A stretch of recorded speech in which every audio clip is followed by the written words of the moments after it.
আসসালামু আলাইকুম এভরিওয়ান, সবাই কেমন আছেন? আশা করি সবাই ভালো আছেন। বেশ কয়েকদিন ধরে আমাদের নারায়ণগঞ্জ কিন্তু থেমে থেমে ঝুম বৃষ্টি হচ্ছে। তো বৃষ্টির জন্য তো কিন্তু কাজ থেমে থাকলে হবে না। তো আমার ছেলের স্কুলটা বাসার কাছে হওয়াতে হয়তো বৃষ্টির মধ্যে আসতে পেরেছি, দূরে হলে হয়তো যাওয়া সম্ভব হতো না। তো ক্লাস শেষ করে দেখলাম বৃষ্টি একটু কমেছে, এই জন্য ছেলে একটু বের হয়েছে।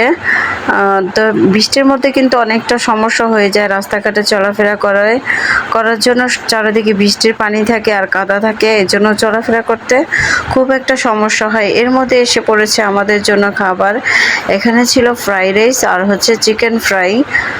আসলে এই খাবারটা মজা ছিল, আমাদের সবার জন্য আসছিল। আমরা খাবারটা সবাই তৃপ্তি সহকারে খেয়েছি, আলহামদুলিল্লাহ। এটাও কিন্তু আল্লাহ তাআলার একটা রহমত। তা খাবারটা আসলেই মজা ছিল। তা খাবার শেষ করে আমরা এখন আমাদের বাড়ির উদ্দেশ্যে রওনা হব।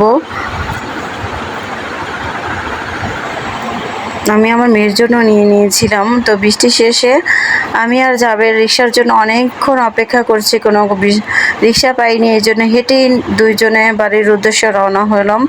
তা রাস্তায় অতটা বৃষ্টি ছিল না, আর এত অল্প বৃষ্টিতে কিন্তু ভিজতেও ভালো লাগে। যাবে তো বাড়ির কাছে এসে ছাতাটা আমাকে দিয়ে দিয়েছে, বলে আম্মু ছাতা ধরো। তো ছাতা আমি নিয়ে নিলাম। আরও অল্প অল্প বৃষ্টি ছিল, এখানেও একটু একটু ভিজছিল, আমিও ভিজেছি। মাশাআল্লাহ, বৃষ্টিতে ভিজতে কিন্তু খুব ভালো লাগে। তারপর ছাতাটা আমি আমার মাথায় নিয়ে নিলাম আর বাড়ির উদ্দেশ্যে রওনা দিয়েছি। তো আলহামদুলিল্লাহ আমরা খুব সুন্দরভাবে বাসায় আসতে পেরেছি, কোনো সমস্যা হয়নি। যেহেতু বৃষ্টি, তো রাস্তা কাদা তো থাকবেই আর বৃষ্টির পানি থাকবেই। এই বলে তো রাস্তায় চলাফেরা করা বাদ দেওয়া যাবে না, অবশ্যই চলতে হবে।